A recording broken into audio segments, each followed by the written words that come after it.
ನಮಸ್ಕಾರ ಎಲ್ರಿಗೂ. Welcome to another meaningful episode of doctor's mic. ಇಂದು ನಮ್ಮ ಜೊತೆ ಡಾಕ್ಟರ್ ಚೈತ್ರಾ ಕೊಟ್ಗಳವರಿದ್ದಾರೆ.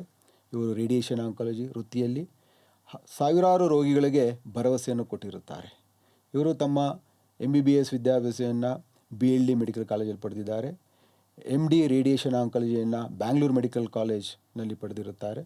ಇವರು ತಮ್ಮ ವೃತ್ತಿಯಲ್ಲಿ 50ಕ್ಕಿಂತ ಹೆಚ್ಚು CME ಮೀಟ್ಗಳನ್ನು ಮಾಡಿದ್ದಾರೆ.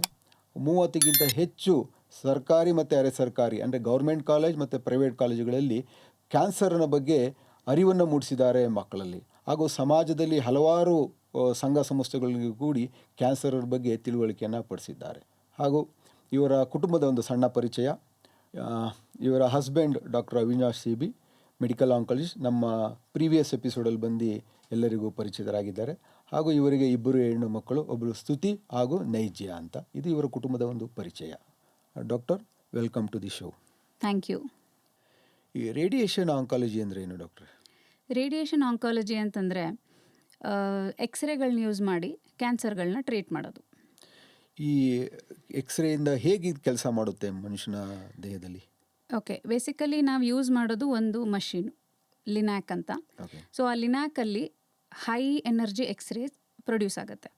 ಸೊ ಆ ಯಾವುದು ರೇಸ್ ಪ್ರೊಡ್ಯೂಸ್ ಆಗುತ್ತೆ ಅದನ್ನು ನಾವು ಎಲ್ಲಿಗೆ ಬೇಕು ಅಲ್ಲಿಗೆ ಡೈರೆಕ್ಟ್ ಮಾಡಿ, ಈಗ ಕ್ಯಾನ್ಸರ್ ಎಲ್ಲಿದೆ ಆ ಜಾಗಕ್ಕೆ ನಾವು ಡೈರೆಕ್ಟ್ ಮಾಡಿ ಆ ಸೆಲ್ಗಳನ್ನ ಅಲ್ಲೇ ಸಾಯಿಸಂಗೆ ಮಾಡ್ತೀವಿ. So X-rays basically DNA damage ಮಾಡಿ ಸೆಲ್ ಗ್ರೋತ್ ಆಗದಂಗೆ ಅಥವಾ ಅಲ್ಲೇ ಸೆಲ್ ಡೆತ್ ಆಗಂಗೆ ಮಾಡುತ್ತೆ. ಈ ರೇಡಿಯೇಷನ್ ಥೆರಪಿಯಿಂದ ಸಂಪೂರ್ಣ ಕ್ಯಾನ್ಸರ್ ಗುಣ ಆಗುತ್ತಾ? ಆಗಬಹುದು, ಬಟ್ ಈ ಯಾವುದೂ ಕ್ಯಾನ್ಸರ್ಗೆ ನಾವು 100% ಅಂತ ಹೇಳೋಕ್ಕಾಗಲ್ಲ. ಅರ್ಲಿ ಸ್ಟೇಜಸಲ್ಲಿ ನಮಗೆ ಯಾವಾಗ ಪೇಷಂಟ್ ಬರ್ತಾರೆ, ಸೊ ಆವಾಗ ಸಂಪೂರ್ಣ ಗುಣ ಚಾನ್ಸ್ ಇದೆ. ಬಟ್ ಲೇಟರ್ ಸ್ಟೇಜಸ್ ಅಂದರೆ ಲೋಕಲಿ ಅಡ್ವಾನ್ಸ್ ಸ್ಟೇಜಸ್ ಅಂತ ಹೇಳ್ತೀವಿ, ಆವಾಗ ಸ್ವಲ್ಪ ಕಷ್ಟ. ಈ ರೇಡಿಯೇಷನ್ನ ದೇಹದಲ್ಲಿ ಯಾವೆಲ್ಲ ಭಾಗಕ್ಕೆ ಕೊಡ್ಬೋದು ಮತ್ತು ಯಾವ ಕ್ಯಾನ್ಸರ್ಗೆ ಕೊಡ್ತೀರಾ ನೀವು? ಬೇಸಿಕಲಿ ಎಲ್ಲ ಕ್ಯಾನ್ಸರ್ಗಳಲ್ಲೂ ನಾವು ರೇಡಿಯೇಷನ್ ಯೂಸ್ ಮಾಡ್ತೀವಿ. ಕೆಲವು ಕ್ಯಾನ್ಸರ್ಗಳಲ್ಲಿ ಪ್ರೈಮರಿ ಟ್ರೀಟ್ಮೆಂಟ್ ಅಂದರೆ ಪೂರ್ತಿ ವಾಸಿ ಮಾಡೋಕ್ಕೆ ಅಂತ ಬರೀ ರೇಡಿಯೇಷನ್ ಯೂಸ್ ಮಾಡ್ತೀವಿ. ಎಕ್ಸಾಂಪಲ್ ಸರ್ವೈಕಲ್ ಕ್ಯಾನ್ಸರ್ ಅಥವಾ ಗರ್ಭಕೋಶದ ಕಂಠದ ಕ್ಯಾನ್ಸರ್ ಅಂತೀವಿ, ಅಥವಾ ಹೆಡ್ ಆ್ಯಂಡ್ ನೆಕ್ ಕ್ಯಾನ್ಸರ್ಸ್ ಅಂದರೆ ಬಾಯಿ ಕ್ಯಾನ್ಸರ್ ಇರ್ಬೋದು, ಗಂಟಲು ಕ್ಯಾನ್ಸರ್ ಇರ್ಬೋದು. ಇಂಥ ಕ್ಯಾನ್ಸರ್ಗಳಿಗೆ ಪೂರ್ತಿ ವಾಸಿ ಮಾಡೋಕ್ಕೆ ಅಂತ ಬರೀ ನಾವು ರೇಡಿಯೇಷನ್ ಯೂಸ್ ಮಾಡ್ತೀವಿ. ಅದ್ರ ಜೊತೆಗೆ ಪೂರಕವಾಗಿ ನಾವು ಕೀಮೊಥೆರಪಿನ ಕೊಡ್ತೀವಿ. ಇನ್ನು ಕೆಲವು ಕ್ಯಾನ್ಸರ್ಗಳಲ್ಲಿ ಹೆಂಗೆ ಅಂದರೆ ಸರ್ಜರಿ ಮೇನ್ ಆಗಿರುತ್ತೆ, ಅದ್ರ ಜೊತೆಗೆ ನಾವು ವಾಪಸ್ ಬರಬಾರ್ದು, ರಿಕರೆನ್ಸ್ ರೇಟ್ ಕಡಿಮೆ ಮಾಡೋಕ್ಕೆ ಅಂತ ರೇಡಿಯೇಷನ್ ಯೂಸ್ ಮಾಡ್ತೀವಿ. ಕೆಲವು ಸರಿ ನಾವು ರೇಡಿಯೇಷನ್ನ ಪ್ಯಾಲಿಯೇಟಿವ್ ಆಗಿ ಯೂಸ್ ಮಾಡ್ತೀವಿ. ಪ್ಯಾಲಿಯೇಟಿವ್ ಅಂತಂದರೆ ಈಗ ಸಿಂಪ್ಟಮ್ ರಿಲೀಫಿಗೆ, ಬೇಸಿಕಲಿ ನಿಮಗೆ ಅಂದರೆ ಕಾಮನ್ ಲ್ಯಾಂಗ್ವೇಜಲ್ಲಿ ಹೇಳಬೇಕು ಅಂದರೆ ಸಿಂಪ್ಟಮ್ ರಿಲೀಫ್. ಈಗ ಪೇನ್ ಇದೆ, ಯಾವುದೋ ಮೂಳೆಯಲ್ಲಿ ಕ್ಯಾನ್ಸರ್ ಹರಡಿ ಅಲ್ಲಿ ಪೇನ್ ಬರ್ತಾ ಇದೆ, ಸೊ ಪೇನ್ ಕಡಿಮೆ ಮಾಡೋಕ್ಕೆ ರೇಡಿಯೇಷನ್ ಯೂಸ್ ಮಾಡ್ತೀವಿ. ಅಥವಾ ಬ್ರೈನ್ಗೆ ಹರಡೋಗಿದೆ, ಆವಾಗಲೂ ನಾವು ಅಲ್ಲಿಗೆ ರೇಡಿಯೇಷನ್ ಯೂಸ್ ಮಾಡ್ತೀವಿ. ಅಥವಾ ಊಟ ಮಾಡೋಕ್ಕಾಗ್ತಿಲ್ಲ, ಅನ್ನನಾಳದಲ್ಲಿ ಗಂಟಿದೆ, ಒಳಗಡೆ ಇಳಿತಾ ಇಲ್ಲ, ಸೊ ಆವಾಗ ನಾವು ಡಿಸ್ಫೇಜಿಯಾ ರಿಲೀವ್ ಮಾಡೋಕ್ಕೂ ಪ್ಯಾಲಿಯೇಟಿವ್ ರೇಡಿಯೇಷನ್ ಅಂತ ಯೂಸ್ ಮಾಡ್ತೀವಿ. ಅಥವಾ ಎಲ್ಲರೂ ರಕ್ತಸ್ರಾವ ಆಗ್ತಿದೆ, ಸಪೋಸ್ ಬ್ಲ್ಯಾಡರ್ ಕ್ಯಾನ್ಸರ್ ಇದೆ, ಸೊ ಕಂಟಿನ್ಯೂಸ್ ಯೂರಿನಲ್ಲಿ ಬ್ಲಡ್ ಹೋಗ್ತಾ ಇದೆ, ಆವಾಗ ನಾವು ಜಸ್ಟ್ ಬ್ಲಡ್ ಕಂಟ್ರೋಲ್ ಮಾಡೋಕ್ಕೆ ಆವಾಗ ಹಿಮೋಸ್ಟಾಟಿಕ್ RT ಅಂತ ಯೂಸ್ ಮಾಡ್ತೀವಿ. ಇದಕ್ಕೆಲ್ಲ ಪ್ಯಾಲಿಯೇಟಿವ್ RT ಅಂತೀವಿ. ಇದು ವಾಸಿ ಮಾಡೋಕ್ಕೆ ಅಂತಲ್ಲ, ಬರೀ ಸಿಂಪ್ಟಮ್ ರಿಲೀಫ್ಗೆ ಅಂತ ಯೂಸ್ ಮಾಡ್ತೀವಿ. ನೋವು ನಿವಾರಕ ಥರನಾ? ಹೌದು. ಈ ಪ್ಯಾಲಿಯೇಟಿವ್ ಥೆರಪಿ ಅಂತ ನಾವೇನು ಹೇಳ್ತೀವಿ, ಯಾವ ದೇಹದಲ್ಲಿ ಯಾವೆಲ್ಲ ಭಾಗಕ್ಕೆ ಕೊಡ್ಬೋದು ಇದನ್ನು? ನಾವು ಬೇಸಿಕಲಿ ಯೂಸ್ ಮಾಡೋದು ಇದನ್ನು ಮೂಳೆ ಪೇನ್ ಬಂದರೆ, ಅಥವಾ ಬ್ರೈನ್ ಮೆಟಾಸ್ಟಾಸಿಸ್ ಇದ್ದರೆ, ಅಥವಾ ಈಗ ಆಲ್ರೆಡಿ ಹೇಳಿದ್ನಲ್ಲ ಅದೇ ಥರ ರಕ್ತಸ್ರಾವ ಎಲ್ಲರೂ ಆಗ್ತಿದ್ರೆ, ಎಲ್ಲಿಂದರೂ ಇರ್ಬೋದು, ಅಲ್ಲಿ ರಕ್ತಸ್ರಾವ ಕಡಿಮೆ ಮಾಡೋಕ್ಕೆ ಅಂತ ಯೂಸ್ ಮಾಡ್ಬೋದು. ಈಗ ದವಡೆಗೆಲ್ಲ ಈಗ ರಕ್ತಸ್ರಾವ ಆಗುತ್ತೆ. ಯಾಕಂದರೆ ಈಗ ನಾವು ತುಂಬ ಜನ ನೋಡಿರ್ತೀವಿ ಬಾಯಿ ಕ್ಯಾನ್ಸರ್ ಅಂತ ಹೇಳ್ತೀವಿ, ಇದಕ್ಕೂ ಕೂಡ ಬಳಸ್ಬೋದ್ವಾ? ಬಾಯಿ ಕ್ಯಾನ್ಸರಲ್ಲಿ ಯೂಶ್ವಲಿ ನಾವು ವಾಸಿ ಮಾಡೋಕ್ಕೆ ಅಂತ ಟ್ರೀಟ್ಮೆಂಟ್ ಮಾಡಬೇಕು ಅಂದರೆ surgery is the main treatment. Surgery ಆದಮೇಲೆ ನಾವು ವಾಪಸ್ ಬರಬಾರ್ದು ಅಂತ ಆವಾಗ ನಾವು ರೇಡಿಯೇಷನ್ ಯೂಸ್ ಮಾಡ್ತೀವಿ. ಸಪೋಸ್ ತುಂಬ ಅಡ್ವಾನ್ಸ್ ಸ್ಟೇಜಲ್ಲಿದೆ, ಸರ್ಜರಿನೂ ಮಾಡೋಕ್ಕಾಗಲ್ಲ, ಅಥವಾ ಮೆಟಾಸ್ಟಾಟಿಕ್ ಆಗಿದೆ ಅಂದರೆ ಒಂದು ಜಾಗದಿಂದ ಇನ್ನೊಂದು ಕಡೆ ಆಲ್ರೆಡಿ ಹರಡೋಗಿದೆ ಕ್ಯಾನ್ಸರು, ವಾಸಿ ಮಾಡೋದು ಆಪ್ಷನ್ ಇಲ್ಲ, ಆದರೆ ಅವ್ರಿಗೆ ತುಂಬ ಪೇನ್ ಬರ್ತಾ ಇದೆ, ದವಡೆ ಕ್ಯಾನ್ಸರ್ ಇದೆ, ಸೊ ಆವಾಗಲೂ ನಾವು ಪ್ಯಾಲಿಯೇಟಿವ್ ರೇಡಿಯೇಷನ್ ಯೂಸ್ ಮಾಡ್ತೀವಿ. ಡಾಕ್ಟ್ರೆ, ಈ ರೇಡಿಯೇಷನ್ನಿಂದ ಹಾಗೆ PET CT ಇಂದ ಏನು ವ್ಯತ್ಯಾಸ ಇರುತ್ತೆ?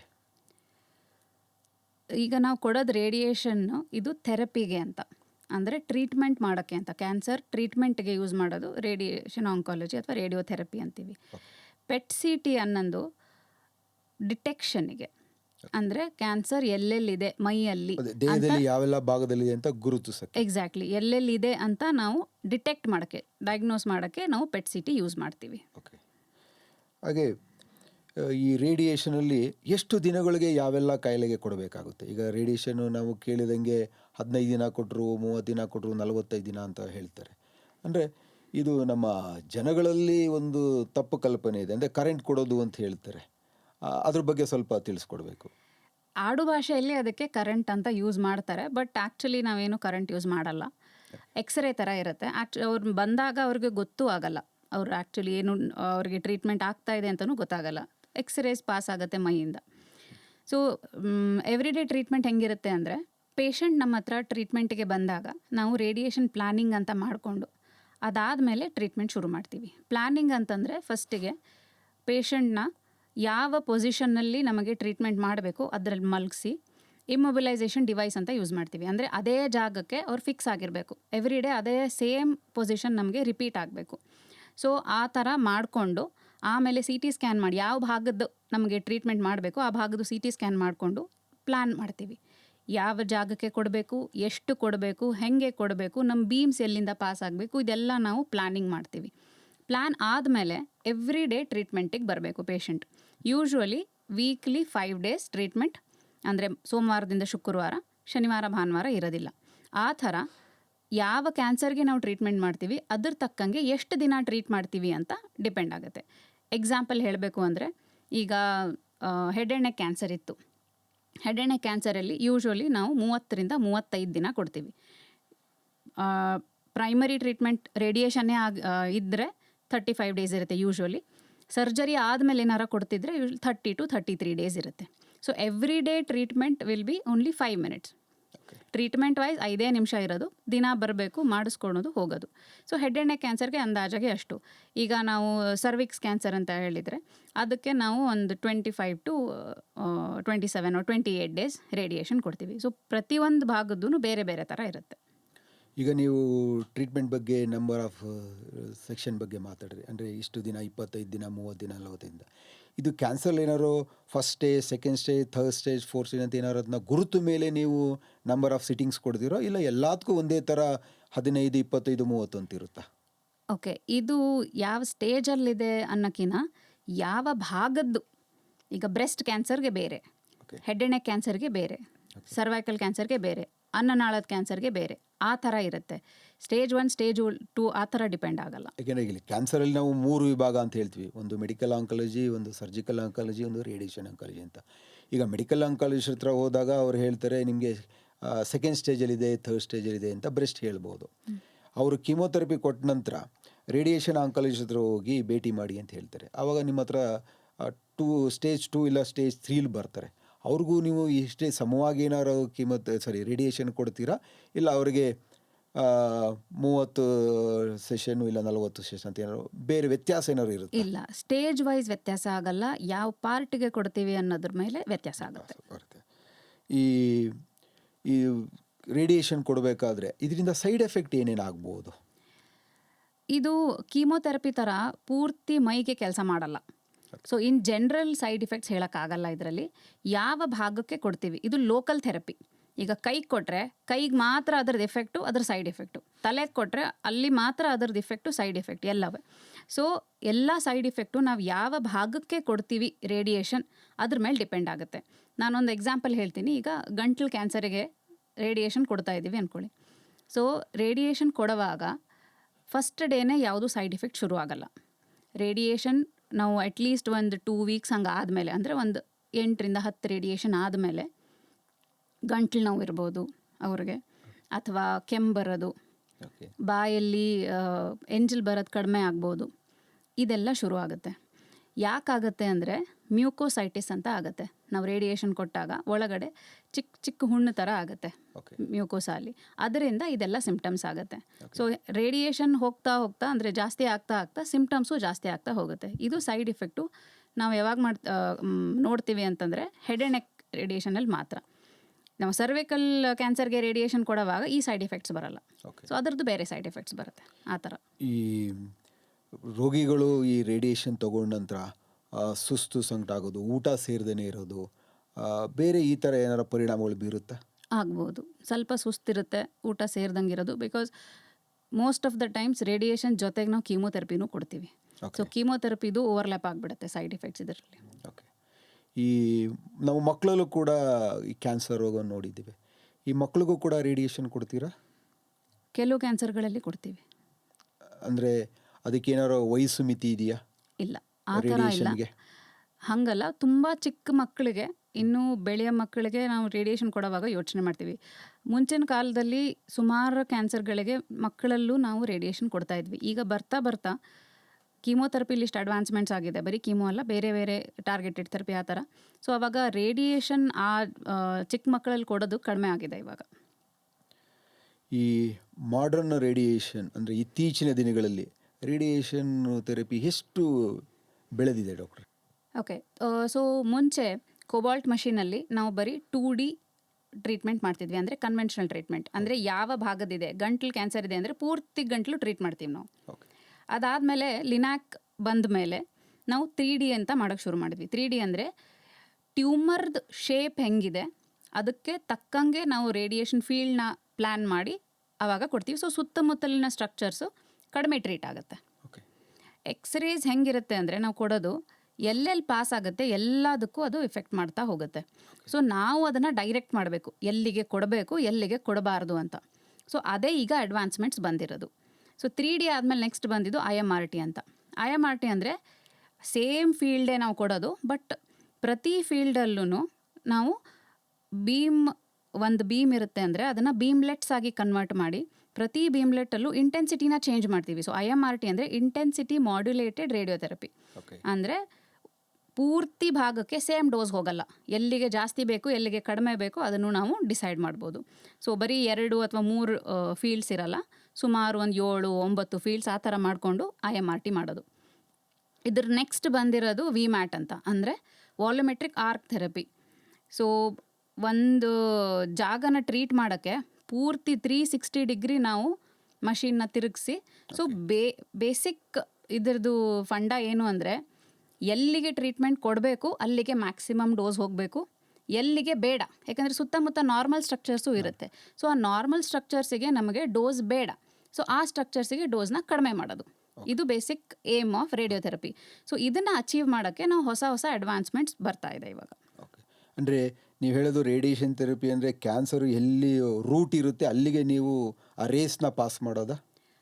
ಕ್ಯಾನ್ಸರ್ ಎಲ್ಲಿರುತ್ತೆ, ಯಾವ ರೂಟ್ ಅಂತಲ್ಲ, ಪೂರ್ತಿ ಟ್ಯೂಮರ್ಗೇನೆ ನಾವು ಕೊಡ್ತೀವಿ. ಅದಕ್ಕೆ ಒಂದು ರೂಟ್ ಅಂತ ಇರಲ್ಲ. ಸೊ ಪೂರ್ತಿ ಟ್ಯೂಮರ್ ಎಲ್ಲೆಲ್ಲಿದೆ ಅದಕ್ಕೆ ಪೂರ್ತಿ ಫುಲ್ ಕೊಡ್ತೀವಿ. ಹೌದು. ಈ ಟ್ರೀಟ್ಮೆಂಟ್ ಮುಗಿದ್ಮೇಲೆ ಅವರ ದಿನಚರಿಗಳನ್ನ ಮಾಡ್ಬೋದ್ವಾ? ಏನಾದ್ರು ರಿಸ್ಟ್ರಿಕ್ಷನ್ ಇದೆಯಾ ಅವ್ರಿಗೆ? ಆ ಥರ ಏನೂ ಇರೋದಿಲ್ಲ, ಬಟ್ ಸೈಡ್ ಇಫೆಕ್ಟ್ ಸ್ವಲ್ಪ ಕಂಟಿನ್ಯೂ ಆಗುತ್ತೆ, ಮುಗಿದ ತಕ್ಷಣ ಹೋಗಲ್ಲ. ಸೊ ಅದು ವಾಪಸ್ ಸರಿ ಹೋಗೋಕ್ಕೂ ಸ್ವಲ್ಪ ಟೈಮ್ ಬೇಕಾಗುತ್ತೆ. ಅಲ್ಲಿವರೆಗೂ ಸ್ವಲ್ಪ ಅವ್ರದ್ದು ಟ್ರೀಟ್ಮೆಂಟ್ ನಡೆಯುವಾಗ ಯಾವ ಥರ ಇರ್ತಾರೆ ಅದೇ ಥರ ಇರಬೇಕಾಗತ್ತೆ. ಅದಾದಮೇಲೆ ನಾರ್ಮಲ್ ದಿನಚರಣೆ ಮಾಡ್ಬೋದು. ಇವ್ರದ್ದು ಫುಡ್ ಹ್ಯಾಬಿಟ್ಸ್ ಏನಾದ್ರು ಇದೆಯಾ ರಿಸ್ಟ್ರಿಕ್ಷನ್ ಇದರಲ್ಲಿ ಟ್ರೀಟ್ಮೆಂಟ್ ತೊಗೋಬೇಕಾದ್ರೆ? ನೀವು ಹಾಗೆ ಜನರಲ್ಲ ಕೇಳೋಕ್ಕಾಗಲ್ಲ ರೇಡಿಯೇಷನ್ನಲ್ಲಿ, ಯಾಕಂತಂದರೆ ಇದು ಲೋಕಲ್ ಥೆರಪಿ. ನಾನು ಅವಾಗಲಿಂದ ಅದನ್ನೇ ಹೇಳ್ತಾ ಇದ್ದೀನಿ. ಹೆಡ್ ಆ್ಯಂಡ್ ನೆಕ್ ಕ್ಯಾನ್ಸರ್ಸಲ್ಲಿ ಫುಡ್ ರಿಸ್ಟ್ರಿಕ್ಷನ್ಸ್ ಬರ್ಬೋದು, ಯಾಕಂದರೆ ಅವ್ರಿಗೆ ನುಂಗೋಕ್ಕಾಗಲ್ಲ ಅಥವಾ ಅವ್ರದ್ದು ಸಲೈವೇಷನ್ ಕಡಿಮೆ ಆಗಿರುತ್ತೆ. ಅದೇ ನಾನಿವಾಗ ಕೈಗೆ ರೇಡಿಯೇಷನ್ ಕೊಟ್ಟಾಗ ಊಟದಲ್ಲಿ ಏನೂ ವ್ಯತ್ಯಾಸ ಆಗಲ್ಲ. ಅವ್ರು ಯಾವುದು ಬೇಕಾದ್ರೂ ಎಕ್ಸಾಕ್ಟ್ಲಿ. ಸೊ ಯಾವ ಭಾಗಕ್ಕೆ ನಾವು ಕೊಟ್ಟಿದ್ದೀವಿ ಅದ್ರ ಮೇಲೆ ಇದು ಡಿಪೆಂಡ್ ಆಗುತ್ತೆ. ಈ ಪ್ರೆಗ್ನೆಂಟ್ ಲೇಡಿಗೆ ರೇಡಿಯೇಷನ್ ಕೊಡ್ಬೋದು? ಇಲ್ಲ, ಪ್ರೆಗ್ನೆಂಟ್ ಲೇಡಿಗೆ ರೇಡಿಯೇಷನ್ ಕೊಡಲ್ಲ. ಓಕೆ. ಈಗ ಇನ್ನು ಮದುವೆ ಆಗಿರಲ್ಲ, ಅವರಿಗೆ ಕ್ಯಾನ್ಸರ್ ಬಂದಿರುತ್ತೆ, ಟ್ರೀಟ್ಮೆಂಟ್ ಗುಣಪಡಿಸ್ತೀರಾ, ನಂತರ ಅವರು ಮದುವೆ ಆಗ್ತಾರೆ, ಆಗ ಅವ್ರಿಗೆ ಫೆರ್ಟಿಲಿಟಿಗೆ ಏನಾದ್ರು ಸಮಸ್ಯೆ ಆಗೋದುಂಟಾ? ಸೇಮ್ ಆನ್ಸರ್ ಮತ್ತೆ ಹೇಳ್ತಾ ಇದ್ದೀನಿ. ಈಗ ಅವ್ರಿಗೆ ಗರ್ಭಕೋಶದ ಕ್ಯಾನ್ಸರ್ ಇದೆ ಅಂತಂದರೆ ನಾವು ಅವಾಗ ಬೇರೆ ಭಾಗಕ್ಕೆ ಗರ್ಭಕೋಶ ಬಿಟ್ಟು ಬೇರೆ ಇಲ್ಲ, ಅವಾಗ ಏನೂ ಇಫೆಕ್ಟ್ ಆಗಲ್ಲ. ಎಕ್ಸಾಕ್ಟ್ಲಿ, ಇದು ಲೋಕಲ್ ಥೆರಪಿ. ಸೊ ಯಾವ ಜಾಗಕ್ಕೆ ಕೊಟ್ಟಿರ್ತೀವಿ ಅಲ್ಲಿಗೆ ಅಷ್ಟೇ ಅದರ ಎಫೆಕ್ಟು. ಸೊ ನಾವೀಗ ಕೈಗೆ, ಕಾಲಿಗೆ ಅಥವಾ ಗಂಟ್ಲಿಗೆ ಕೊಟ್ಟಾಗ ಅವ್ರ ಗರ್ಭಕೋಶಕ್ಕಾಗಲಿ ಅಥವಾ ಅವ್ರ ಅಂಡಾಶಯಕ್ಕಾಗಲಿ ಅಂದರೆ ಓವರೀಸಿಗಾಗಲಿ ಏನೂ ಪ್ರಾಬ್ಲಮ್ ಆಗಿರಲ್ಲ. ಸೊ ಅದಕ್ಕೇನು ಪ್ರಾಬ್ಲಮ್ ಆಗಲ್ಲ. ಯಾಕೆ ಈ ಕ್ವಶನ್ ಕೇಳಿದೆ ಅಂದರೆ ಜನಗಳಲ್ಲಿ ಅದೊಂದು ಮೂಢನಂಬಿಕೆ ಇದೆ. ನಾಳೆ ಇವರು ಮದುವೆ ಮಾಡಿದ್ರೆ ಮಗು ಆಗುತ್ತೋ ಇಲ್ವೋ, ಇಲ್ಲ ಯಾರು ಆಗ್ತಾರೆ ಮುಂದೆ ಎಂದು ಜನಗಳಲ್ಲೊಂದು ಅದು ತಪ್ಪು ಕಲ್ಪನೆಯೋ ಇಲ್ಲ ಮೂಢನಂಬಿಕೆ ಗೊತ್ತಿಲ್ಲ, ಅದಕ್ಕೋಸ್ಕರ ಈ ಕ್ವಶನ್ ಇಲ್ಲ, ಕೇಳಿದೆ. ರೇಡಿಯೇಷನ್ನಿಂದ ಅವ್ರಿಗೆ ಆ ಥರ ಫರ್ಟಿಲಿಟಿಗೆ ಬೇರೆ ಕಡೆ ಕೊಟ್ಟಾಗ ಏನೂ ಪ್ರಾಬ್ಲಮ್ ಆಗಲ್ಲ. ಬಟ್ ನಾವು ಗರ್ಭಕೋಶಕ್ಕೆ ಅಂತಲೇ ಕೊಟ್ಟರೆ ಡೆಫಿನೆಟ್ಲಿ ಆಗುತ್ತೆ. ಈ ರೇಡಿಯೇಷನ್ ಕೊಡಬೇಕಾದ್ರೆ ಅಟೆಂಡ್ರು ಬರ್ತಾರೆ ಅವ್ರ ಜೊತೆಲಿ, ಕೇರ್ ಟೇಕರ್ಸ್ ಅಂತ ನಾವು ಹೇಳ್ತೀವಿ. ಇದರಿಂದ ಅವ್ರ ಜೊತೆಯಲ್ಲಿ ಹೋಗಿ ಕರ್ಕೊಂಡು ಬರೋದು, ಕರ್ಕೊಂಡು ಹೋಗಬೇಕಾದ್ರೆ ಮನೇಲಿ ಒಟ್ಟಿಗಿದ್ದಾಗ ಅವ್ರಿಗೇನಾದ್ರು ಸೈಡ್ ಎಫೆಕ್ಟ್ ಆಗುತ್ತಾ ಇದರಿಂದ? ಇಲ್ಲ, ಆಗಲೇ ನೀವು ಒಂದು ಕ್ವಶನ್ ಕೇಳಿದ್ರಿ, ಪೆಟ್ ಸಿ ಟಿ ಮತ್ತು ರೇಡಿಯೇಷನ್ ಅಂತ. ಹೌದು, ಕರೆಕ್ಟ್. ಹೌದು. ಪೆಟ್ ಸಿ ಟಿಲಿ ಏನಾಗುತ್ತೆ, ರೇಡಿಯೋ ಆಕ್ಟಿವ್ ಮಟೀರಿಯಲ್ನ ಅವರಲ್ಲೇ ಇಂಜೆಕ್ಟ್ ಮಾಡ್ತಾರೆ, ಅಂದರೆ ಅವ್ರ ರಕ್ತದ ಒಳಗಡೆ ಹಾಕಿರ್ತಾರೆ. ಸೊ ಸ್ವಲ್ಪ ಕೊಟ್ಟಾದ ಮೇಲೆ ಒಂದಿಷ್ಟು ಕಾಲವರೆಗೂ, ಅಂದರೆ ಒಂದು 6 ಅವರ್ಸ್ ಅಥವಾ 8 ಅವರ್ಸ್ ಆ ಥರ, ಆವಾಗವರೆಗೂ ಅವರಿಂದ ರೇಡಿಯೇಷನ್ ಹೊರಗಡೆ ಬರ್ತಾ ಇರುತ್ತೆ ಬಾಡಿಯಿಂದ. ಆವಾಗ ಅವ್ರಿಗೆ ನಾವು ಪ್ರೆಗ್ನೆಂಟ್ ಲೇಡಿ ಹತ್ರ ಅಥವಾ ಮಕ್ಕಳ ಹತ್ರ ಹೋಗಬೇಡಿ, ಐಸೋಲೇಷನಲ್ಲಿ ಇರಿ ಅಂತ ಹೇಳ್ತೀವಿ. ರೇಡಿಯೇಷನ್ ಆ ಥರ ಅಲ್ಲ, ಇದು ಬರೀ ಎಕ್ಸ್ರೇ. ಈಗ ನೀವು ಸಿ ಟಿ ಸ್ಕ್ಯಾನ್ ಮಾಡಿಸ್ಕೊಂಡ್ಮೇಲೆ ಪಕ್ಕದವ್ರ ಜೊತೆ ಇರ್ಬೋದಲ್ವ, ಅದೇ ಥರ ರೇಡಿಯೇಷನ್ ಥೆರಪಿ ಆದಮೇಲೂ ಪಕ್ಕದವ್ರಿಗೆ ಅಥವಾ ಮನೆಗೆ ಹೋದ್ಮೇಲೆ ಮಕ್ಕಳಿಗೆ ಆ ಥರ ಏನೂ ಪ್ರಾಬ್ಲಮ್ ಆಗಲ್ಲ. ಈ ರೇಡಿಯೇಷನಲ್ಲಿ ನಾವು ಮಾತಾಡ್ತಿದ್ದಾಗ ಕೀಮೋ ಆದಮೇಲೆ ರೇಡಿಯೇಷನ್ ಆಗುತ್ತಾ, ಇಲ್ಲ ಸರ್ಜರಿ ಆದಮೇಲೆ ರೇಡಿಯೇಷನ್ ಆಗುತ್ತಾ, ಇಲ್ಲ ಮುಂಚೆ ರೇಡಿಯೇಷನ್ ಆದಮೇಲೆ ಕೀಮೋ ಮತ್ತು ಸರ್ಜರಿನೂ ಆಗುತ್ತಾ? ಅದನ್ನು ಸ್ವಲ್ಪ ವಿವರವಾಗಿ ಹೇಳಬೇಕು ಅಂತ ಕೇಳ್ತೀನಿ. ಇದು ಯಾವ ಕ್ಯಾನ್ಸರ್ಗೆ ನಾವು ಟ್ರೀಟ್ಮೆಂಟ್ ಮಾಡ್ತಿದ್ದೀವಿ ಅದ್ರ ಮೇಲೆ ಡಿಪೆಂಡ್ ಆಗುತ್ತೆ. ಸಪೋಸ್ ನಾವೀಗ ರೆಕ್ಟಮ್ ಕ್ಯಾನ್ಸರ್ ಟ್ರೀಟ್ ಮಾಡ್ತಿದ್ದೀವಿ ಅಂದ್ಕೊಳ್ಳಿ. ರೆಕ್ಟಲ್ ಕ್ಯಾನ್ಸರಲ್ಲಿ ನಾವು ಫಸ್ಟಿಗೆ ರೇಡಿಯೇಷನ್ ಕೀಮೋಥೆರಪಿ ಮುಗಿಸಿ ಆಮೇಲೆ ಸರ್ಜರಿ ಮಾಡ್ತೀವಿ. ಬ್ರೆಸ್ಟ್ ಕ್ಯಾನ್ಸರ್ ಇದ್ದರೆ ಯೂಶ್ವಲಿ ಅರ್ಲಿ ಸ್ಟೇಜ್ ಇದ್ದರೆ ಡೈರೆಕ್ಟಾಗಿ ಸರ್ಜರಿ ಮಾಡ್ತೀವಿ. ಲೋಕಲಿ ಅಡ್ವಾನ್ಸ್ ಸ್ಟೇಜ್ ಅಂದರೆ ಸ್ವಲ್ಪ ಥರ್ಡ್ ಸ್ಟೇಜ್ ಅಥವಾ ಥರ್ಡ್ ಸ್ಟೇಜ್ ಆ ಥರ ಬಂದಿತ್ತು ಅಂದರೆ ಕೀಮೋಥೆರಪಿ ಕೊಟ್ಟು ಡೌನ್ ಸ್ಟೇಜ್ ಮಾಡಿ ಸರ್ಜರಿ ಮಾಡಿ ಆಮೇಲೆ ರೇಡಿಯೇಷನ್ ಕೊಡ್ತೀವಿ. ಸೊ ಯಾವ ಕ್ಯಾನ್ಸರ್ಗೆ ಮಾಡ್ತಿದ್ದೀವಿ, ಯಾವ ಸ್ಟೇಜಲ್ಲಿ ಮಾಡ್ತಿದ್ದೀವಿ, ಎರಡೂದ್ರ ಮೇಲೆ ನಾವು ಯಾವುದನ್ನು ಫಸ್ಟ್ ಮಾಡ್ತೀವಿ ಅಥವಾ ಸೆಕೆಂಡ್ ಮಾಡ್ತೀವಿ ಡಿಪೆಂಡ್ ಆಗುತ್ತೆ. ಈ ನಾವು ರೇಡಿಯೇಷನ್ ಟ್ರೀಟ್ಮೆಂಟ್ ತಗೊಳ್ಳೋ ಪೇಷಂಟ್ಗಳು ಹೇಗಿರಬೇಕು ಅಂತ ನೀವು ಸಜೆಷನ್ ಕೊಡ್ತೀರಾ? ನಾರ್ಮಲಿ ಎಲ್ಲರೂ ಹೆಂಗಿರ್ತಾರೆ ಹಾಗೆ ಇರ್ಬೋದು. ಊಟದಲ್ಲಿ ಸ್ವಲ್ಪ ವ್ಯತ್ಯಾಸ ಆಗ್ಬೋದು ಅವ್ರಿಗೆ. ಒಂದು ಸ್ವಲ್ಪ ನಾವು ಯೂಶ್ವಲಿ ಸ್ಪೈಸಿ ಫುಡ್ ಅವಾಯ್ಡ್ ಮಾಡೋಕ್ಕೆ ಹೇಳ್ತೀವಿ, ಕೆಟ್ಟ ಚಟಗಳನ್ನ ಬೇಡ ಅಂತ ಹೇಳ್ತೀವಿ. ಸಪೋಸ್ ಅವರು ಆಲ್ಕೋಹಾಲ್ ಕನ್ಸಂಪ್ಷನ್ ಮಾಡ್ತಾರೆ ಅಥವಾ ಸ್ಮೋಕಿಂಗ್ ಮಾಡ್ತಾರೆ, ಅದನ್ನು ಬೇಡ ಅಂತ ಹೇಳ್ತೀವಿ. ಅದರ್ವೈಸ್ ಡೈಲಿ ಆ್ಯಕ್ಟಿವಿಟೀಸಲ್ಲಿ ಏನೂ ಬೇರೆ ಪ್ರಾಬ್ಲಮ್ಗಳಿರಲ್ಲ. ಸೈಡ್ ಎಫೆಕ್ಟ್ಸ್ ಹೆಂಗಿರುತ್ತೆ ಅದ್ರ ತಕ್ಕಂಗೆ ಅವ್ರದ್ದು ಸ್ವಲ್ಪ ಬದಲಾವಣೆಗಳಾಗುತ್ತೆ. ಓಕೆ ಡಾಕ್ಟರ್, ನಿಮ್ಮನ್ನು 14 ವರ್ಷ ಈ ರೇಡಿಯೇಷನ್ ಆಂಕಾಲಜಿ ಡಿಪಾರ್ಟ್ಮೆಂಟಲ್ಲಿ ಯಾವುದೆಲ್ಲ ಥರ ಕ್ಯಾನ್ಸರ್ ನೋಡಿದಿರಾ? ಅತಿ ಹೆಚ್ಚು ಯಾವುದು ಕ್ಯಾನ್ಸರ್ ನೋಡಿದ್ದೀರಾ ನೀವು? ಸರ್ವೈಕಲ್ ಕ್ಯಾನ್ಸರ್ ಅಂತಂದರೆ ಗರ್ಭಕೋಶದ ಕಂಠದ ಕ್ಯಾನ್ಸರ್ ಫೀಮೇಲ್ಸಲ್ಲಿ, ಮತ್ತು ಬ್ರೆಸ್ಟ್ ಕ್ಯಾನ್ಸರು, ಆ್ಯಂಡ್ ಮೇಲ್ಸಲ್ಲಿ head and neck cancer, lung cancer. ಈಗ ಮತ್ತೆ ನೀವು ಹೇಳಿದ್ರಿ ಫೀಮೇಲಲ್ಲಿ ಬ್ರೆಸ್ಟ್ ಕ್ಯಾನ್ಸರು ಮತ್ತು ಸರ್ವಿಕಲ್, ಇದಕ್ಕೆ ಕಾರಣ ಏನಿರ್ಬೋದು ಅನಿಸುತ್ತೆ ನಿಮಗೆ? ಎರಡೂ ತುಂಬ ಬೇರೆ ಬೇರೆದು. Breast cancer lifestyle disease basically. ಅಂದರೆ ಈಗ ನಮ್ಮದು ಸೆಡೆಂಟರಿ ಲೈಫ್ ಸ್ಟೈಲ್, ಸುಮಾರು ಜನದ್ದು ಫಿಸಿಕಲ್ ಆ್ಯಕ್ಟಿವಿಟಿ ತುಂಬ ಕಡಿಮೆ. ಸೊ ಇದು ಲೈಫ್ ಸ್ಟೈಲ್ ಡಿಸೀಸ್ ಅಂತ ಹೇಳ್ಬೋದು ಬ್ರೆಸ್ಟ್ ಕ್ಯಾನ್ಸರ್ಗೆ. ಇದರಲ್ಲಿ ನೀವು ಸ್ಪೆಸಿಫಿಕ್ಕಾಗಿ ಹೇಳಬೇಕು ಅಂದರೆ ನಮ್ಮದು ಫಸ್ಟ್ ಮಗು ಆಗೋದು ಏಜ್, ತಾಯಿ ಏಜ್ ಜಾಸ್ತಿ ಇದ್ದರೆ, ಅಥವಾ ಏನಾದ್ರು ಹಾರ್ಮೋನ್ ರಿಪ್ಲೇಸ್ಮೆಂಟ್ ಥೆರಪಿ ಆ ಥರ ತೊಗೊಂಡಿದ್ರೆ, ಅಥವಾ ಒಬೇಸಿಟಿ ಈ ಥರ ಇದ್ದಾಗ ಬ್ರೆಸ್ಟ್ ಕ್ಯಾನ್ಸರ್ ಆಗೋ ಚಾನ್ಸಸ್ ಜಾಸ್ತಿ. ಸರ್ವೈಕಲ್ ಕ್ಯಾನ್ಸರ್ ಬೇಸಿಕಲಿ ಬರೋದು HPV ಇನ್ಫೆಕ್ಷನ್ ಅಂತ, ಹ್ಯೂಮನ್ ಪ್ಯಾಪಿಲೋಮಾ ಇನ್ಫೆಕ್ಷನ್ನಿಂದ. ಅಂದರೆ ನೀವು ಹೇಳೋದು ನೋಡಿದ್ರೆ ಇವತ್ತಿನ ಯುವ ಜನರಲ್ಲಿ ಅವ್ರ ಲೈಫ್ ಸ್ಟೈಲಿಂದ ಬ್ರೆಸ್ಟ್ ಕ್ಯಾನ್ಸರ್ ಬರ್ತಾ ಇದೆ ಅಂತ ಹೇಳ್ತೀರಾ? ಮೋಸ್ಟ್ ಆಫ್ ದ ಟೈಮ್ಸ್ ಹೌದು. ಓಕೆ, ಅಂದರೆ ಯಾವ ಭಾಗದಲ್ಲಿ, ಈಗ ನಾವು ನಗರಗಳಲ್ಲಿ ಹೆಚ್ಚು ನೋಡ್ತೀವ ಪೇಷಂಟ್ಗಳೆಲ್ಲ, ಹಳ್ಳಿ ಗಾಡಿಯಿಂದ ಬರೋ ಪೇಷಂಟ್ಗಳಲ್ಲಿ ಅತಿ ಹೆಚ್ಚು ಈ ಕ್ಯಾನ್ಸರ್ ಇದೆಯಾ? ಬ್ರೆಸ್ಟ್ ಕ್ಯಾನ್ಸರ್ ನಾವು ನಗರದಲ್ಲಿ ಜಾಸ್ತಿ ನೋಡ್ತೀವಿ, ಸರ್ವೈಕಲ್ ಕ್ಯಾನ್ಸರ್ ನಾವು ಹಳ್ಳಿಗಳಲ್ಲಿ ಜಾಸ್ತಿ ನೋಡ್ತೀವಿ. ಈಗ ನೀವು ನಿಮ್ಮ ವೃತ್ತಿಯಲ್ಲಿ ಹೆಚ್ಚು ಕಡಿಮೆ ಒಂದು 30 ಕಾಲೇಜುಗಳಲ್ಲಿ ನೀವು ವಿದ್ಯಾರ್ಥಿನಿಯರ ಜೊತೆ ಸಂವಾದ ಮಾಡಿದ್ದೀರಾ. ಅಲ್ಲೆಲ್ಲ ಹೋದಾಗ ಯಾವ ಥರ ಕ್ವಶನ್ಗಳು ನಿಮಗೆ ಕೇಳಿದ್ರು ವಿದ್ಯಾರ್ಥಿನಿಯರು ಸಂವಾದದಲ್ಲಿ? ನಾನು ಆ್ಯಕ್ಚುಲಿ ಆ ಥರ ಮಾಡಿರೋದು ಕ್ಯಾನ್ಸರ್ ಅವೇರ್ನೆಸ್ ಅಂತ. ಅಂದರೆ ಕ್ಯಾನ್ಸರ್ ಬಗ್ಗೆ ಅವ್ರಿಗೆ ತಿಳುವಳಿಕೆ ಇರಲಿ, ಆ್ಯಂಡ್ ಸ್ಕ್ರೀನಿಂಗ್ ಪ್ರೋಗ್ರಾಮ್ಸ್ ಬಗ್ಗೆ ಹೇಳೋಕ್ಕೆ ಅಂತ. ಅಂದರೆ ಸ್ಕ್ರೀನಿಂಗ್ ಪ್ರೋಗ್ರಾಮ್ ಅಂತಂದರೆ ಇನ್ನೂ ಯಾವುದೂ ಸಿಂಪ್ಟಮ್ ಇಲ್ಲದೆ ಇರೋರಿಗೆ ಟೆಸ್ಟ್ ಮಾಡಿ ಕ್ಯಾನ್ಸರ್ ಇದೇನಾ ಅಂತ ಚೆಕ್ ಮಾಡೋದು. ಮೋಸ್ಟ್ ಆಫ್ ದ ಟೈಮ್ಸ್ ಯಾರಿಗೂ ಅದ್ರ ಬಗ್ಗೆ ಗೊತ್ತೇ ಇಲ್ಲ, ಅವರೂ ಕೇಳಿಲ್ಲ, ಅವ್ರ ಮನೇಲೂ ಗೊತ್ತಿಲ್ಲ. ಸೊ ಎಲ್ಲರಿಗೂ ಫುಲ್ ಅಂದರೆ ಪೂರ್ತಿ ಹೊಸದಾಗಿ ಕೇಳ್ತಾರೋ ಅವರು ಅದನ್ನು.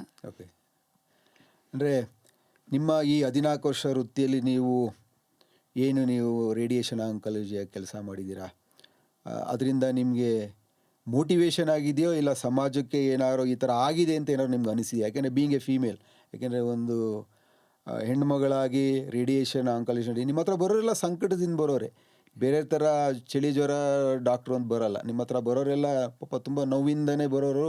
ಕ್ಯಾನ್ಸರ್ ಅಂದರೆ ಒಂದು ಮಾರಣಾಂತಿಕ ಕಾಯಿಲೆ ಅಂತ ಹೇಳ್ಬಿಟ್ಟಿದ್ದಾರೆ. ಇದರಿಂದ ನಿಮಗೆ ಏನಾದ್ರು ಪರಿಣಾಮ ಬೀರಿದೆಯಾ? ನನ್ನ ಮೇಲೆ ಅಂದರೆ ವೈಯಕ್ತಿಕವಾಗಿ ಹೇಳಬೇಕು ಅಂದರೆ, ಪ್ರತಿದಿನ ಎದ್ದಾಗ್ಲೂ ನಾನು ಫಸ್ಟ್ ದೇವ್ರಿಗೆ ಕೇಳೋದು, ಇವತ್ತು ನಾನು ಹೆಲ್ದಿ ಆಗಿದ್ದೀನಪ್ಪ, thank you. Okay. Every day ನಾವು ನೋಡ್ತೀವಲ್ಲ ಪೇಷಂಟ್ನ, ಅದಕ್ಕೆ ಕ್ಯಾನ್ಸರ್ಗೆ ಯಾವುದೇ ವಯಸ್ಸಂತ ಇಲ್ಲ, ಯಾವುದೇ ಅಂದರೆ ಹೈ ಸೋಷಿಯೋ ಎಕನಾಮಿಕ್ ಸ್ಟೇಟಸ್ ಇರ್ಬೋದು, ಲೋ ಸೋಷಿಯೋ ಎಕನಾಮಿಕ್ ಸ್ಟೇಟಸ್ ಇರ್ಬೋದು, ಯಾರು ಇರ್ಬೋದು, ಎಲ್ಲರಿಗೂ ಬರುತ್ತೆ ಕ್ಯಾನ್ಸರ್.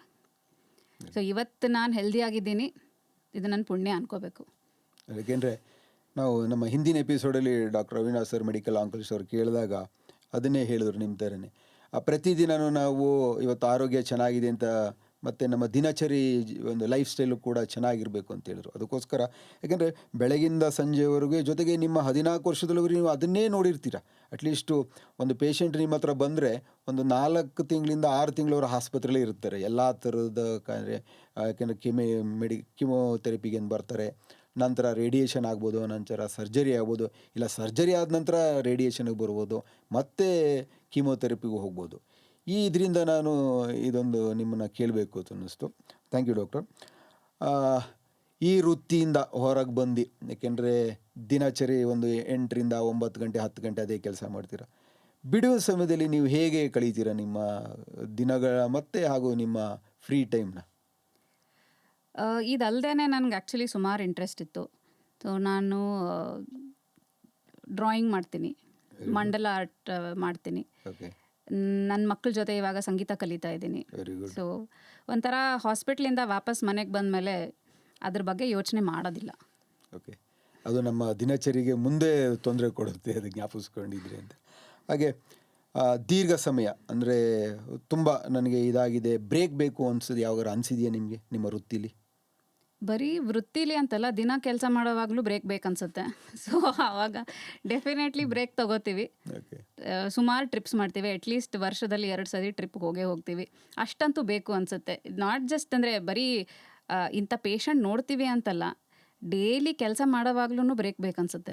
ಅಂದರೆ ನೀವು ಹೇಳೋದು ನಮಗೆ ಮೋಟಿವೇಶನ್ಗೆ, ಇನ್ಸ್ಪಿರೇಷನ್ಗೆ ಚೇಂಜ್ ಆಫ್ ಪ್ಲೇಸ್ ಬೇಕು ಅಂತ ಹೇಳ್ತೀರಾ. ಡೆಫಿನೆಟ್ಲಿ. ಇದು ಪ್ರತಿಯೊಬ್ಬರಿಗೂ ಅಳವಡಿಕೆ ಆಗುತ್ತಾ ನಿಮ್ಮ ಪ್ರಕಾರ? ಎಲ್ಲರಿಗೂ ಬೇಕು, ಡೆಫಿನೆಟ್ಲಿ. ಆಸ್ ಎ ಡಾಕ್ಟರ್ ನಾನು ಕೇಳ್ತಾ ಇದ್ದೀನಿ. ಯಾಕೆಂದರೆ ಹೌದು, ಯಾವಾಗಲೂ ಅದನ್ನೇ ಸೇಮ್ ಮಾಡ್ತಾ ಇದ್ರೆ ಅದರಲ್ಲಿ ನಮಗೆ ಆಸಕ್ತಿ ಅಷ್ಟೊಂದು ಉಳಿಯಲ್ಲ. ಸೊ ಯಾವಾಗ ನಾವು ಬ್ರೇಕ್ ತೊಗೋತೀವಿ, ಒಂದು ನಮ್ಮ ಬಾಡಿಗೂ ರೆಸ್ಟ್ ಆಗುತ್ತೆ, ಪ್ಲಸ್ ನಮ್ಮ ಮನಸ್ಸಿಗೂ ರೆಸ್ಟ್ ಆಗುತ್ತೆ. ನೆಕ್ಸ್ಟ್ ಅದೇ ಸೇಮ್ ಕೆಲಸ ಮಾಡೋಕ್ಕೂ ಅಟ್ಲೀಸ್ಟ್ ಅದರಲ್ಲಿ ಸ್ವಲ್ಪಾರು ಆಸಕ್ತಿ ಬರುತ್ತೆ. ಈ 14 ವರ್ಷದಲ್ಲಿ ನೀವು ಯಾವಾಗಾದರೂ ನಿಮಗೆ ನಾನು ಡಾಕ್ಟರ್ ಆಗಿದ್ದು ತಪ್ಪು ಅನಿಸಿದೆಯಾ ಈ ವೃತ್ತಿಯಿಂದ? ಇಲ್ಲ, ಯಾವಾಗೂ ಅನಿಸಿಲ್ಲ. ಅಟ್ಲೀಸ್ಟ್ ನಾನು ಇದರಿಂದ ಎಷ್ಟೊಂದು ಜನಕ್ಕೆ ಹೆಲ್ಪ್ ಮಾಡ್ತಾ ಇದ್ದೀನಿ. Okay, great. ಇನ್ ಕೇಸ್ ನೀವು ವೈದ್ಯರಾಗದೇನಿದ್ರೆ ಬೇರೆ ಇನ್ಯಾವ ಫೀಲ್ಡ್ ನಿಮ್ಗೆ ಇಷ್ಟ ಆಯಿತು ಎಜುಕೇಷನಲ್ಲಿ? ಆ್ಯಕ್ಚುಲಿ ಅದ್ರ ಬಗ್ಗೆ ಯೋಚನೆನೂ ಮಾಡಿಲ್ಲ ನಾನು. ಆದರೆ ನೀವು ಹೈಸ್ಕೂಲಿಂದನೇ ಡಾಕ್ಟರ್ ಆಗಬೇಕು ಅಂತ ನಿರ್ಧಾರ ಡಾಕ್ಟರ್ ಮಾಡಿದ್ರೆ? ಆಗಬೇಕು ಅಂತಲ್ಲ, ಬಟ್ ಆಲ್ಮೋಸ್ಟ್ PUC ಬಂದಾದ್ಮೇಲಿಂದ ನಮ್ಮ ತಂದೆನೂ ಡಾಕ್ಟರ್ ಆಗಿರೋದ್ರಿಂದ ನಾನು ಬೇರೆ ಯೋಚನೆನೂ ಮಾಡೋಕ್ಕೆ ಹೋಗಿಲ್ಲ. ಓಕೆ. ಇತ್ತೀಚಿನ ದಿನಗಳಲ್ಲಿ ಸಮಾಜದಲ್ಲಿ ಡಾಕ್ಟರ್ಸ್ಗಳ ಬಗ್ಗೆ ನೆಗೆಟಿವ್ ಒಪಿನಿಯನ್ ಇದೆ. ಅಂದರೆ ಹೋದರೆ ಸುಮ್ಮನೆ ಟ್ರೀಟ್ಮೆಂಟ್ ಕೊಡ್ತಾರೆ, ಅವಶ್ಯಕತೆ ಇರುತ್ತೆ ಅವಶ್ಯಕತೆ ಇರಲ್ಲ ಅಂತ ಹೇಳ್ತಾರೆ. ಕಾರಣ ಈ ಗೂಗಲ್ನ ಪ್ರಭಾವ ಅಂತ ಹೇಳ್ಬೋದು. ಯಾಕೆಂದರೆ ನಮ್ಮ ಇವತ್ತಿನ ಯುವ ಜನತೆಯಲ್ಲಿ ಏನಾಗ್ಬಿಟ್ಟಿದೆ, ಏನಾರ ಒಂದು ಡಿಸೀಸ್ ಅಂದರೆ before going to doctor first ಅವರು ಗೂಗಲಲ್ಲಿ ಟೈಪ್ ಮಾಡಿ ನೋಡ್ತಾರೆ, ಏನು ಇದಕ್ಕೆ ಅಡ್ವೈಸ್ ಮಾಡುತ್ತೆ, ಏನು ಆನ್ಸರ್ ಸಿಗೋದಿಂತೆ. ಇದ್ರ ಬಗ್ಗೆ ತಮ್ಮ ಅಭಿಪ್ರಾಯ? ಅದು ಗೂಗಲ್ನ ನೀವು ಸರ್ಚ್ ಮಾಡಬೇಡಿ ಅಂತ ಹೇಳೋಕ್ಕಾಗಲ್ಲ, ಅದನ್ನ ಎಲ್ಲರೂ ಮಾಡೇ ಮಾಡ್ತಾರೆ. ಬಟ್ ಅದ್ರ ಮೇಲೆ ನೀವು ಎಷ್ಟು ನಂಬ್ತೀರಾ ಅನ್ನೋದು ನಿಮಗೆ ಬಿಟ್ಟಿರೋದು. ಓಕೆ. ಸೊ ನೀವು ಡಾಕ್ಟರ್ ಕಡೆ ಹೋಗ್ತೀರಿ ಅಂತಂದರೆ ಸ್ವಲ್ಪಾರು ನಿಮಗೆ ಡಾಕ್ಟರ್ ಮೇಲೆ ನಂಬಿಕೆ ಇರಬೇಕು ಅಂತ. ಈ ಗೋಯಿಂಗ್ ಫಾರ್ವರ್ಡ್, ಯಾಕೆಂದರೆ ನಿಮ್ಮ ರೇಡಿಯೇಷನಲ್ಲಿ ಇತ್ತೀಚಿನ ದಿನಗಳಲ್ಲಿ ತುಂಬ ಸೈನ್ಸ್ ಬೆಳೀತಿದೆ. ಹಾಗೆ ಮುಂದೆ 10 ವರ್ಷಗಳಲ್ಲಿ ನಮ್ಮ ರೇಡಿಯೇಷನ್ ಆಂಕಾಲಜಿ ಡಿಪಾರ್ಟ್ಮೆಂಟ್ ಹೇಗೆ ಬೆಳೀಬೋದು? ಈಗ ನಾನು ಇಷ್ಟೊತ್ತವರೆಗೂ ಹೇಳಿದೆ ಲಿನಾಕ್ ಅಂತ, ನಾವು ಎಕ್ಸ್ರೇಸ್ ಯೂಸ್ ಮಾಡ್ತಾ ಇದ್ದೀವಿ. ಈಗ ಎಕ್ಸ್ರೇ ಬದಲು ಪ್ರೋಟಾನ್ಸ್ ಯೂಸ್ ಮಾಡ್ತಾ ಇದ್ದಾರೆ. ಓಕೆ. ಇನ್ನೂ ಬೇರೆ ಬೇರೆ ಥರದ್ದು ಪಾರ್ಟಿಕಲ್ಸು ಯೂಸ್ ಮಾಡ್ತಾ ಇದ್ದಾರೆ. Okay. ರೈಟ್ ನಾವು ಇಂಡಿಯಾದಲ್ಲಿ ಬರೀ ಒಂದೇ ಕಡೆ ಇರೋದು ಪ್ರೋಟಾನ್ ಥೆರಪಿ ಸೆಂಟರ್ ಚೆನ್ನೈಯಲ್ಲಿ. But going forward maybe ಎಷ್ಟೊಂದು ಬೇರೆ ಕಡೆನೂ ಬರ್ಬೋದು. ಸೊ ಅದರಿಂದ ಇನ್ನೂ ಇದಕ್ಕಿಂತ ಪ್ರಿಸಿಷನ್ ಇರುತ್ತೆ ಅದರಲ್ಲಿ. ಓಕೆ, ನಮ್ಮ ವೀಕ್ಷಕರಿಗೆ ಆ್ಯಸ್ ಎ ರೇಡಿಯೇಷನ್ ಆಂಕಾಲಜಿಸ್ಟ್ ನೀವೇನು ಹೇಳೋಕ್ಕೆ ಇಷ್ಟಪಡ್ತೀರಾ? ಎಲ್ಲರಿಗೂ ಹೇಳಬೇಕನ್ನೋದು ಒಂದೇ, ಕ್ಯಾನ್ಸರ್ ಅಂದ ತಕ್ಷಣ ಹೆದರಬೇಡಿ. ಕ್ಯಾನ್ಸರ್ ಎಲ್ಲ ಕಾಯಿಲೆ ಥರನೇ, ಈಗ BP ಕಾಯಿಲೆ ಇರ್ಬೋದು ಅಥವಾ ಸಕ್ಕರೆ ಕಾಯಿಲೆ ಇರ್ಬೋದು, ಅದೇ ಥರ ಕ್ಯಾನ್ಸರು ಒಂದು ಕ್ರಾನಿಕ್ ಡಿಸೀಸ್ ಥರ ಈಗ ಆಗಿಬಿಟ್ಟಿದೆ ಈಗಿನ ದಿನಗಳಲ್ಲಿ. ಸುಮಾರು ಅಡ್ವಾನ್ಸ್ಮೆಂಟ್ಸ್ ಇದೆ ಟ್ರೀಟ್ಮೆಂಟಲ್ಲಿ. ಸೊ ಹೆದರಬೇಡಿ first of all. And screening ಪ್ರೋಗ್ರಾಮ್ಸ್ದು ಹೆಲ್ಪ್ ತೊಗೊಳ್ಳಿ. ಸುಮಾರು ಸ್ಕ್ರೀನಿಂಗ್ ಪ್ರೋಗ್ರಾಮ್ಸ್ ಇದೆ ಬ್ರೆಸ್ಟ್ ಕ್ಯಾನ್ಸರ್ಗೆ, ಸರ್ವೈಕಲ್ ಕ್ಯಾನ್ಸರ್ಗೆ. ಅದ್ರದ್ದು ಯೂಸ್ ಮಾಡ್ಕೊಳ್ಳಿ. ಅಂದರೆ ಸ್ಕ್ರೀನಿಂಗ್ ಬಗ್ಗೆ ನಾನು ಆಲ್ರೆಡಿ ಹೇಳಿದ್ದೆ. ಸ್ಕ್ರೀನಿಂಗ್ ಪ್ರೋಗ್ರಾಮ್ಸ್ ಅದರಲ್ಲಿ ಪಾಲ್ಗೊಳ್ಳಿ. ಆ್ಯಂಡ್ ಮತ್ತೊಂದು ವಿಶೇಷವಾದದ್ದು ಹೇಳಬೇಕು ಅಂದರೆ ವ್ಯಾಕ್ಸಿನೇಷನ್ ಮಾಡಿಸಿ. HPV ಅನ್ನೋದು ವೈರಸ್ಗೆ ವ್ಯಾಕ್ಸಿನೇಷನ್ ಅವೈಲೇಬಲ್ ಇದೆ, ವ್ಯಾಕ್ಸಿನೇಷನ್ ಮಾಡಿಸ್ಕೊಳ್ಳಿ. ಇಷ್ಟು ಹೊತ್ತು ನಮಗೆ ರೇಡಿಯೇಷನ್ ಆಂಕಾಲಜಿ ಬಗ್ಗೆ ತಿಳಿಸ್ಕೊಟ್ಟಿದ್ದಕ್ಕೆ, ಸಾರ್ವಜನಿಕರಿಗೆ ಅದ್ರ ಬಗ್ಗೆ ಅವೇರ್ನೆಸ್ ಬರ್ಸಿದ್ದಕ್ಕೆ, ಮತ್ತು ಹೇಗೆ ಇರಬೇಕು ಅವರು ದಿನಚರಿಗಳಲ್ಲಿ, ಆರೋಗ್ಯದ ಶೈಲಿ ಇರಬೇಕು, ಆರೋಗ್ಯದ ಬಗ್ಗೆ ಎಚ್ಚರಿಕೆಯಾಗಿರಬೇಕು ಅಂತ ನೀವು ತಿಳಿಸ್ಕೊಟ್ರಿ. ನಿಮಗೆ ನಮ್ಮ ಡಾಕ್ಟರ್ ಸ್ಮೈಕ್ ಪರವಾಗಿ ಧನ್ಯವಾದಗಳು ಡಾಕ್ಟ್ರೆ. Thank you.